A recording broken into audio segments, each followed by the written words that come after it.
Retour à l'FC, bien sûr, il sera question du Ghana, encore une grande nation qui ne participera pas au prochain mondial. Donc les Black Stars ne seront pas en Russie.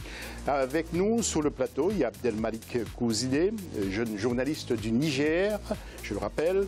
Il y a Bernard Choutang, ancien international camerounais, vous avez entendu, dès le début de l'émission, il a participé à 4 CAN, mais malheureusement, la 3e, il était blessé. Vous étiez blessé où? Genou? Dans la cuisse, j'ai eu un claquage de 1 minute. Oui. Comme c'est souvent 2-3 semaines. Le claquage, en fait, c'est le décollement du muscle sur les os. Ouais. Et c'est souvent, c'est très délicat parce que on peut récupérer en 1 semaine ou en 2 semaines, qu'on peut récupérer après 1 mois. C'est pour ça que c'est très difficile de sélectionner un joueur qui a un claquage. Et puis Charles Toplé, bien sûr, ancien défenseur central du Togo, que je ne vous conseillais pas à l'époque de trop taquiner.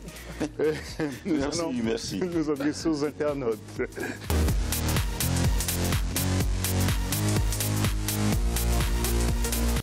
Alors, quels sont les favoris du prochain mondial en Russie?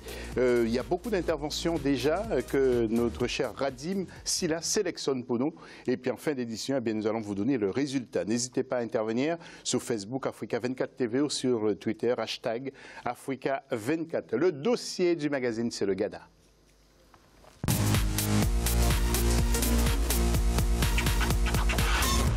Et justement, le Ghana qui ne figure pas parmi les 5 représentants du continent africain pour la Coupe du Monde en Russie 2018. Il faut dire que les Black Stars étaient dans une poule E assez relevée durant les éliminatoires, composées du Congo, de l'Ouganda, mais aussi surtout de l'Égypte qui est passée. Quelles sont les causes de l'élimination du Ghana? Quel avenir pour son football? Élément de réponse avec un fervent passionné du foot à la rédaction, M. Marcel Farba Maroun. La sélection ghanéenne sera l'une des grandes absentes lors de la Coupe du Monde 2018. Classée dans le groupe E durant les éliminatoires en compagnie du Congo, de l'Ouganda et de l'Égypte, les Black Stars terminent à la 3e place avec 7 points derrière les Égyptiens et les Ougandais. Une première depuis plusieurs années quand on sait qu'à partir du mondial Allemagne 2006, le Ghana s'est qualifié pour les 2 éditions qui ont suivi. Si le Ghana était à son meilleur niveau, l'équipe d'Égypte n'aurait pas empêché le Ghana d'aller à la Coupe du Monde parce qu'ils avaient les arguments pour battre n'importe quelle équipe africaine. L'Égypte a retrouvé une certaine stabilité et l'Égypte est revenue. Bon, en se retrouvant dans la même poule que le Ghana, on voyait un peu un duel. Mais je crois que l'élimination du Ghana ne s'est pas faite dans la double confrontation contre l'Égypte.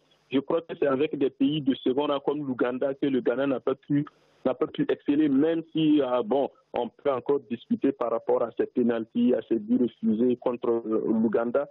Avec 4 Coupes d'Afrique des Nations, la dernière remportée en 1982, la sélection ghanéenne arrive à séduire la planète football, surtout au milieu des années 2000. Les premiers signaux sont d'abord envoyés par les moins de 20 ans. En 2001, ils réussissent à atteindre la finale de la Coupe du Monde de cette catégorie contre l'Argentine, mais seront battus 3-0. Amenés par des joueurs comme Michael Essien, John Mensah ou encore Souley Muntari, le monde du football découvre une sélection d'avenir. La consécration arrive en 2009 avec le titre de champion du monde, toujours en U20, et un autre jeune de cette époque du nom d'André Ayou, fils d'Abedi Pelé, dont la conduite de balle du gauche rappelle fortement celle du champion d'Europe 1993. Quelques mois plus tard, les seniors arrivent à se hisser en quart de finale de Coupe du Monde en 2010 en Afrique du Sud, devenant la 3e nation africaine à atteindre ce niveau de compétition après le Cameroun et le Sénégal. Il n'y a pas eu assez de renouvellement de génération parce que les Ghanéens, ce qui faisait la spécificité du football ghanéen, c'est-à-dire le football de jeunes, n'est plus ou moins d'actualité. Vous aurez remarqué à travers les résultats que dans les compétitions de jeunes, que ce soit en Afrique ou à l'international, le Ghana n'excelle plus.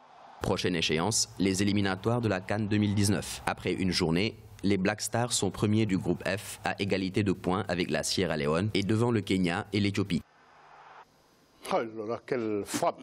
Le jingle et après nous rentrons dans le débat.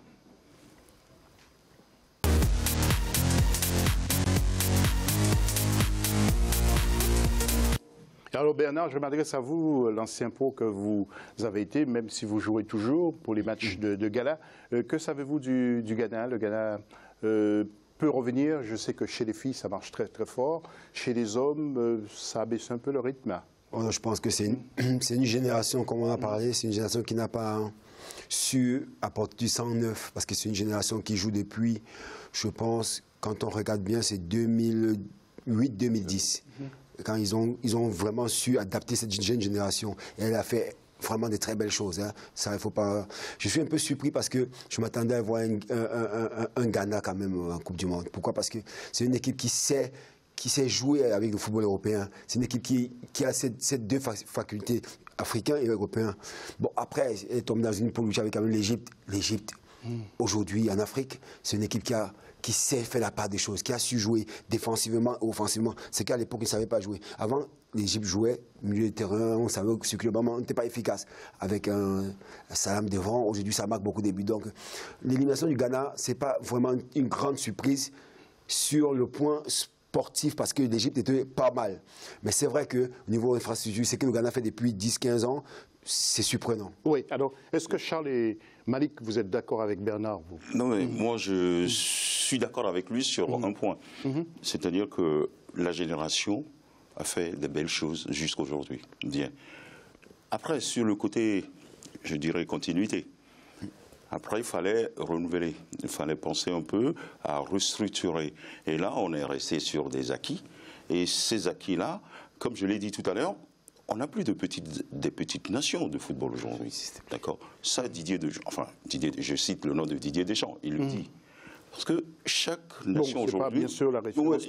Non, mais chaque nation... Ouais, bon, enfin, parce que lui dit, quand il joue les petites équipes, eh ben, lui, il faut dire aussi, s'il fallait faire une parenthèse, il a des joueurs pour. Oui, il a des joueurs pour, mais il y a des entraîneurs qui n'ont rien à faire. Je suis d'accord avec toi, toi, José. Il n'y a plus de petites équipes aujourd'hui, il n'y a plus de petites nations. Si tu penses que dans ton organisation ou dans tes neurones, tu vas arriver et que les autres vont croiser les bras pour te regarder jouer, tu as tout faux.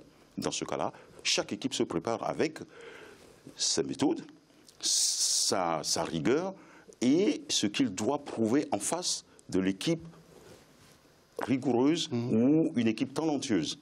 D'accord? À partir de là, bah oui, le Ghana n'a pas su renouveler. Le Ghana a cru que, allez, en jouant les petites équipes, les petites nations, il va passer facilement. Et l'Égypte est passée. L'Égypte a su améliorer ses capacités, a su améliorer certaines choses dans le jeu.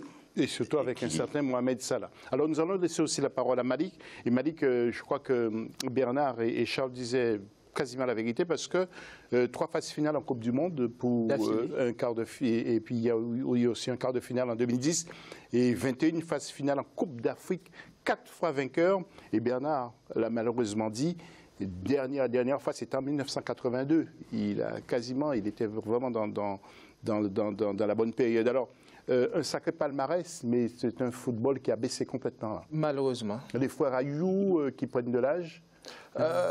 Avant ça, déjà dans l'encadrement, dans ces éliminatoires de la Coupe du Monde, le Ghana était mal parti parce qu'ils avaient concédé le match nul à domicile dès la première journée. Entre-temps, il y a eu la CAN, la Coupe d'Afrique des Nations, où ils étaient en demi-finale, éliminés en demi-finale, perdre la 3e place au profit du Burkina Faso. Ça a résonné comme un échec, et connaissant un pays comme le Ghana, c'est véritablement un échec. Ça a conduit à l'éviction, ou plutôt à la démission d'Abraham Grant.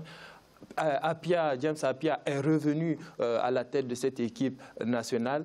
Bernard étant ancien joueur, il confirmera que lorsque dans une sélection en pleine compétition, on change la tête, bien sûr que ça va impacter sur l'effectif. Donc, par la suite, il y a eu ces mauvais résultats, surtout contre l'Ouganda, qui a commencé à titiller les grands. Ils ont battu l'Égypte, ils ont tenu tête à cette équipe du Ghana.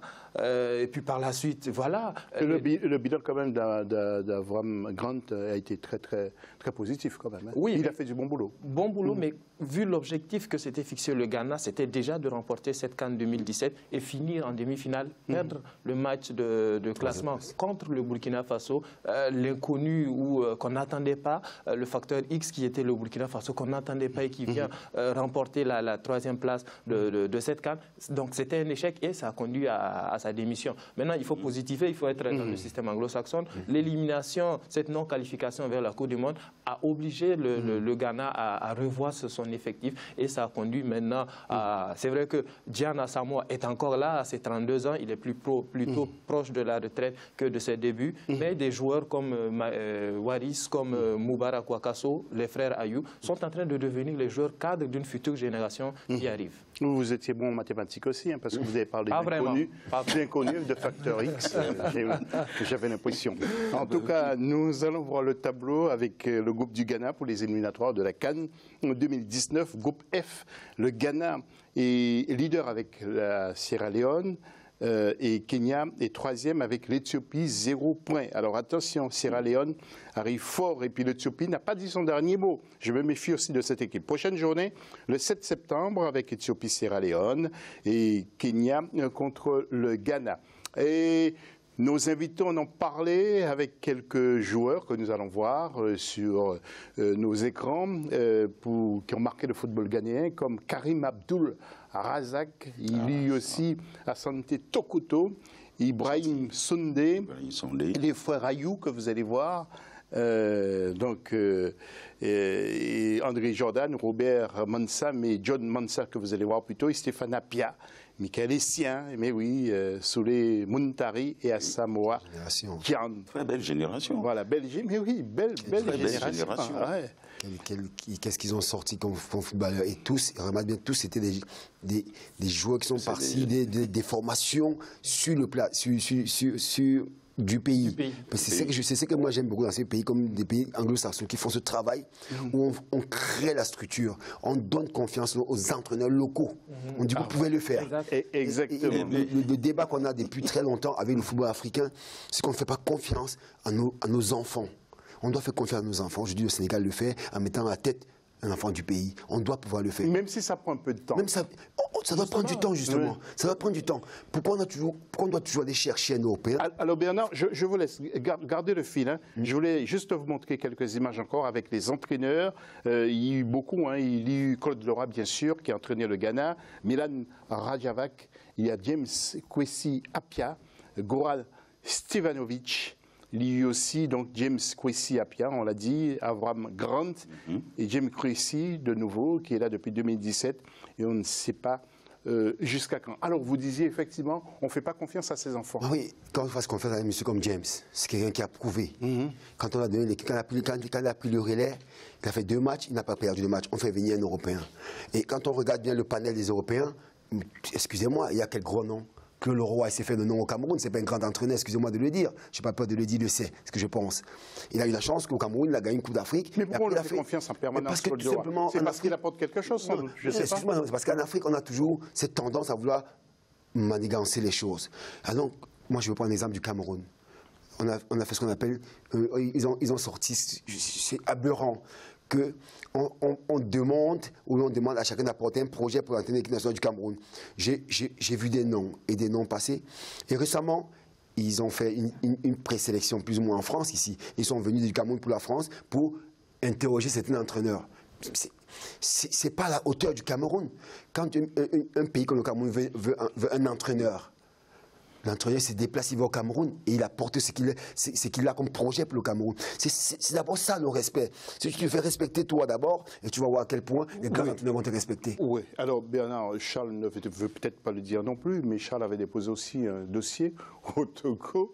Et puis il n'a jamais eu de suite. Alors, moi, sincèrement, bon, mais oui. C'est que je ne veux pas rentrer encore dans ces débats-là. C'est-à-dire que bon, mais ce que nous on fait ici, on peut le faire aussi chez nous. Donc voilà, c'est parce qu'on ne nous fait pas confiance. Alors on a utilisé votre dossier, apparemment. Ouais, mais bon, ma foi, bon, chacun fait ce qu'il veut. Donc voilà, moi c'est un débat que non, sincèrement, ça ne m'intéresse pas de commenter ce genre de choses. Quelques regrets. Quand même. Nous allons voir le tableau, bien sûr, de ce championnat, avec le classement actuel du championnat au Ghana. Et vous allez voir que le leader s'appelle Asante Gold, devant Medeama, qui a joué plusieurs fois en Coupe de club. Il y a Dreama qui est à la 3e place, 4e Wafa, 5e Karela, et vous voyez donc à la dernière place, Roi All Stars. Comme nous avons un peu de temps, vous voulez apporter un commentaire, Malik, rapide, avant de retrouver Bernard pour nous parler d'un événement? Nous allons voir des anciens parlant Camerounais. du championnat ghanéen, on avait parlé de la Coupe de la Confédération. Je vois une équipe à Douana Stars du Ghana. Parlant toujours des ambitions de ces équipes anglophones, ils ont repris le flambeau de ce que faisait le Coton Sport à l'époque, qui venait piocher les meilleurs éléments de l'équipe nationale du Niger. Cette fois, c'est plutôt au Ghana, après le tournoi de... Qu'est-ce que vous avez dit? Coton Sport du Cameroun Le venait... Garoua. À l'époque, on avait eu le gardien Daouda Kassali, Kamilou Daouda, Kader, Mbappé, assez de joueurs nigériens qui se retrouvaient dans le championnat camerounais au Coton Sport. Cette fois, c'est plutôt vers le Ghana qui se tourne. Pour le moment, on a Zakaria Adebayor et Hainiko, le meilleur buteur de la saison dernière, qui se retrouve bien. Parce qu'ils ont eu une organisation qui les a. Exactement. Messieurs, nous avons peu de temps pour la deuxième partie. Bernard, je voudrais juste vous dire, le 9 juin, vous allez faire le spectacle contre les anciens internationaux français et contre les anciens camerounais. C'est en région parisienne. C'est à Sarcelles à 14h30. Il y aura du beau monde, apparemment. Ah oui, ça, franchement, il y aura ce qu'on appelle un panel énorme. Non, c'est une bonne cause. On va parler du AVC, on va informer les gens, on demande aux gens de venir parce que au-delà du match de foot qu'il y aura, les anciennes équipes de France, du Gary, Thuram, il y aura vraiment le panel complet. Et contre les anciennes du Lion Indomptable du Cameroun, c'est Sarcelles Football Association qui invite et ils vont faire un débat sur le AVC. C'est quoi le AVC? Informer les gens sur le AVC. Le premier secours, comment ça se porte? C'est très important de le savoir. Donc nous, on s'est associé à cette cause parce qu'elle est belle. C'est pour ça que le 9 juin à Sarcelles, on demande à tout le monde. Il ne faut pas être passionné de football. On peut ne pas être passionné de football, mais on vient parce que c'est quoi le AVC? On s'informe sur le AVC. Moi, j'ai eu ma maman, à l'époque, elle a fait un AVC. Moi, j'étais en Afrique, j'étais tout jeune. On ne savait pas ce qu'un AVC. Elle avait pourtant les signaux.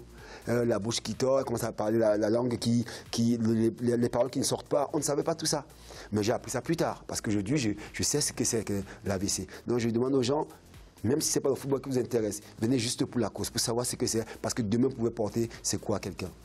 Le 9 juin, à 14h30, du côté de Sarcelles, il faut être... Juste un petit mot, tout petit. Rapidement, Charlie. Ce que j'aurais aimé, moi, c'est que l'organisation pour cette cause s'organise ici. Mais moi, j'aurais aimé quand même qu'on arrive quand même à déplacer ces organisations-là chez nous, pour que les gens puissent aussi regarder. Je ne veux pas me faire l'avocat du diable, prévu. Mais il faudrait aussi qu'il y ait des organisateurs qui les reçoivent, qui les accueillent. Non, mais c'est prévu pour l'année prochaine. Si ça se fait, c'est prévu pour l'année prochaine. Mais on défend votre cause. D'accord. C'est vrai, donc Bernard nous dit que c'est prévu, mais c'est super. En tout cas, nous allons marquer la pause et juste après, nous allons nous envoler où? Devinez, du côté du Maroc pour la Coupe du Monde. Mais vous allez voir que Donald Trump tire à vue sur le Maroc parce qu'il ne veut pas que le Maroc ait cette Coupe du Monde. Vous allez toutes les explications, ce sera après la pause. Restez avec nous.